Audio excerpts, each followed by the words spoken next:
There's a very popular saying in English which says, in a democracy, the opposition has its say and the government has its way. Because the opposition will continue to represent the people's issues. But the government, because they have the majority numbers, they can pass legislations, they can pass resolutions, they can get their business done. But the opposition still should be heard.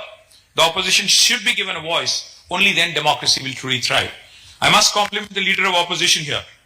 I don't know your name, beta. Tanu? Tanushri. I wish Rahul Gandhi spoke as eloquently as Tanushri, honestly. Because she spoke really well. When I was listening to you, I was making notes, mental notes. Seriously, very, very well spoken. Honestly, only when opposition raises issues the way she did, only when you're eloquent, only when you succinctly, in the limited time that you're given, you're able to present your argument, only then people can connect to it. So my humble request to all of you, there are very, very important issues that have been discussed today. One of the issues that was raised by 2 or 3 members from the opposition was about war. There is so much panic in the country right now. Hotel associations are coming to us saying LPG nahi milne wala hai, hotel band karna padega, etc., etc. There is a panic mode in the country, in India right now as we speak, not just in Iran or Israel or the Middle East. But we are starting to feel the impacts of this mindless war, which was also raised here. But the fact is, when I was listening to these girls, I realized something. Maybe I'm right, maybe I'm wrong. All the presidents, all the prime ministers, the chiefs, the heads, who are warmongering, I have to say this with utmost candor, have all been men. Have all been men. No women leader in the history of this world has ever taken their nation into a war which led to crimes against women and children. That is a fact of world. It is a fact of matter. Maybe that is the reason why we need more women leaders who have more empathy towards fellow women, fellow children, people who basically are more sensible instead of being, the kind of presidents that we see around today. I don't want to name names because I'm sure there are people watching. So therefore, what I would say is, maybe this is the time for you also to think about politics, public life, etc., etc. There was also discussion on equality. Equality is a very misunderstood word. Equality doesn't just mean providing opportunities. Equality does not mean being given a permission to participate. Equality means an environment where ambition is not questioned. When a young woman wants to be the Chief Justice, when a young woman wants to be the Chief Minister, when a young woman wants to be the Prime Minister, her ambition, or an entrepreneur for that matter, should not be questioned. That's equality for you. Where a young woman can speak with conviction, and yet it should appear normal, not as an exception. Also, we heard about women empowerment. The government was going on and on about empowerment. Atmanirbhar Bharat. Empowerment does not come from slogans. Empowerment comes from confidence. Empowerment comes from confidence. And confidence comes from voice that matters. Confidence that your ideas can be heard, will be heard. Confidence that is built through institutions like St. Anne's College of Women, where education, dialogue, participation, all are encouraged.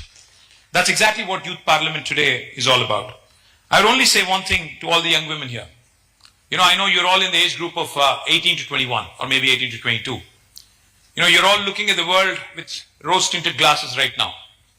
But I can tell you one thing. Life does not always present opportunities easily.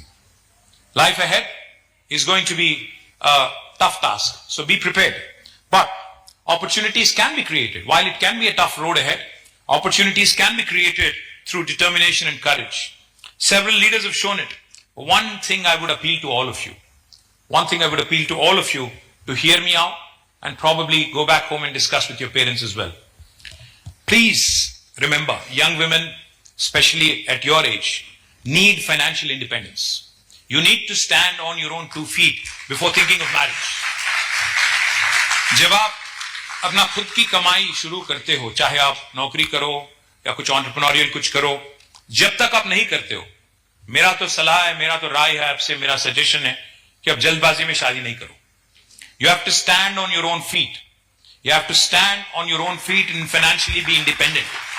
Only then, self-respect, confidence and freedom to make your own choices. Only after achieving this, you should think of marriage. Because otherwise, women across the world, and sorry to be saying this, are pushed into marriages and then they are looked at as baby-making machines, and there ends the story. You're engaged in running a home. You're just a homemaker.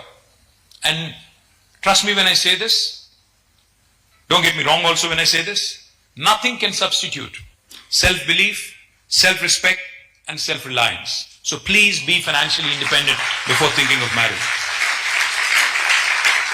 Governments and institutions can create opportunities, but it is up to you to latch on to them, to hang on to them. You need determination and courage to pursue such opportunities. And you're all growing up in a time when technology is transforming everything. You know, there is the talk that AI is going to take away a lot of jobs. I'm sure you all heard it. I'm sure you're looking at a situation where horror stories like millions of jobs going away, etc., etc. Artificial intelligence, digital platforms, and new technologies are definitely reshaping everything that we've learned so far. But the only way to survive in this world today, remember Darwin's theory of evolution, survival of the fittest. The only way to survive in a competitive world is to constantly skill, upskill, and reskill. If you don't do that, because every human being, forever, till the minute we die, has to be a student learning something new every single day. Or else, we will end up stagnant, we will end up obsolete.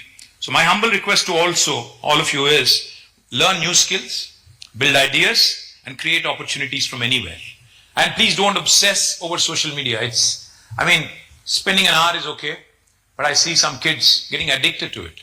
Constantly on the phone, constantly engaged in reels. That's not going to serve any purpose. Today, you see a 50-year-old man standing in front of you and lecturing on the usage of social media or the ill effects of it. You'll not like me saying it, but you'll remember this later. It's not going to serve any purpose. Achieve something in life first. Accomplish something in life first, and then you have enough and more time to do whatever you want. Let me also tell you that, opportunities are aplenty. You have VHub in Hyderabad, a women entrepreneurs hub. If you have an idea, you can go to VHub, or you can go to T-Hub, you can go to T-Works. All of these institutions have been established by government for youngsters like you. You have to walk in with an idea, and you can walk out with a product. You can walk out with a prototype. That's the power of innovation today. मैं एक चीज आपसे पूछना चाहता हूं.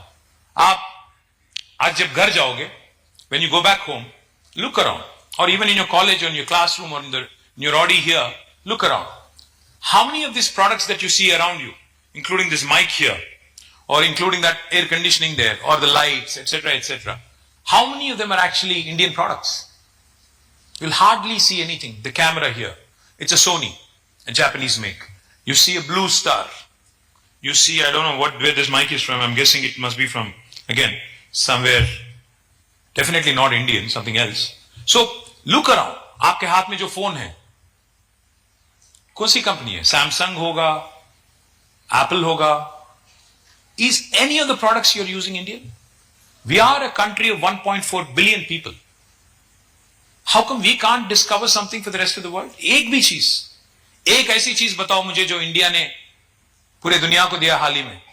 हाँ, कोई बोलता है कि हमने जीरो दिया कभी इतिहास में. हाँ, जीरो तो दिया हमने, पर उसके बाद क्या? Anything that we have done for us to be proud of? We have big slogans. आत्मनिर्भर भारत, this, that. ठीक है, पर कहां हम लोग रह गए? कहां पीछे छोड़ गए? दुनिया कहां पीछे छोड़ गई हमें? Think about it. Why can't you young Indians, young Indian girls, why can't you innovate something? All of you use Snap. All of you use Insta. Some of you use Facebook. No? So Facebook is all old people, huh? समझ गया? तो Insta or even Snap or even ChatGPT, I'm sure all of you type your essays there and bring it and submit it to your teachers. Is that right? Most of you do, I know. So let me ask you something. ये क्या कोई ऐसा product है क्या Insta जो हम लोग नहीं बना सकते थे? Is it something that's like rocket science which we could not think of? I mean, even Google for that matter, it's a simple search engine. How come none of these products that we use today, not one single product has come from India in the last 8 decades after independence? How come we don't think that, we have to come out with world-class products and, change the world, etc., etc.? How come we lost that appetite? How come we lost that, strive, ambition? Because you guys are told from a very early age कि आपको पढ़ना है, जिंदगी में risk नहीं लेना है, अच्छे मार्क्स लाना है, उसके बाद ही में एक नौकरी करना है, उसके बाद ही में शादी करना है, उसके बाद में शादी करना है. उतना ही ना. किसी को बोलते हैं कि लॉयर बनो, किसी को बोलते हैं कि डॉक्टर बनो, किसी को बोलते हैं कि इंजीनियर बनो, किसी को बोलते हैं कि आप एकेडमिशियन बनो. उसके अलावा क्या? And there are enough and more people telling you कि रिस्क नहीं लो. Don't take a risk. But my sincere suggestion to you, I am a middle-aged man here standing in front of you. My sincere suggestion to you, life goes by in a blink. I still remember my college days. Now all of a sudden I am 50. So life goes in a jiffy. You don't realize it. My kids are in college now. You don't realize it. And you're given only one life, by the way. You only live once. So live it well. Live it boldly. Dream big. Think big. Pursue it. If you fall, it's okay. If you pursue a dream and you fall, you fail. It's okay. You can always get up. You can always bounce back. You have enough. You are very, very well equipped with the kind of education you've received. So be bold. Be ambitious. Be aggressive. हाँ, the world will tell you. आप जो सोच रहे हो नामुमकिन है. नहीं होना है. पागल हो क्या? बोलेंगे आपको. People will discourage you. Initially they'll laugh at you. They'll mock you. Then they'll argue with you. And eventually when you win, they will clap for you. That is how the world works. So don't ever let somebody else tell you that you can't do something. I mean, not when it comes to snatching your phone, when your mom tells you, give me your phone. Not that kind of argument I'm talking about. I'm talking about dreams for life. My humble request to all of you, governments and institutions can only enable opening doors and, enable creating an environment, etc. But it's up to you to pursue those ambitions. Lastly, I'll say only one thing.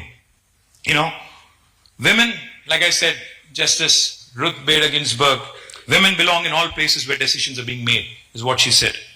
And when we look around the world today, yes, there are some very, very important women who are increasingly shaping those spaces. Leaders like Angela Merkel, who guided Germany through some of Europe's most challenging economic and political movements. Prime Minister Jacinda Ardern of New Zealand, who demonstrated how leadership can be both compassionate and decisive. Kamala Harris, the Vice President of the United States, who broke barriers to become the first black woman Vice President of the US. And here in India, we have seen some remarkable women rise to positions of power and influence across different fields. Indra Nooyi, who went from Chennai to leading one of the world's largest global corporations like Pepsi. Geeta Gopinath, shaping economic thinking at the highest levels of global financial institutions such as the International Monetary Fund. Falguni Nair, who built Nykaa into one of India's most successful unicorn/entrepreneurial stories. Kiran Bedi, the first lady IPS officer who challenged conventions and redefined leadership in public service. Srimati Mamata Banerjee, who built a political movement and went on to be the leader of one of India's largest states. These journeys remind us of something important. Glass ceilings are not permanent. They exist only until someone decides to break them. So maybe it is you girls who probably need to think bold and think big.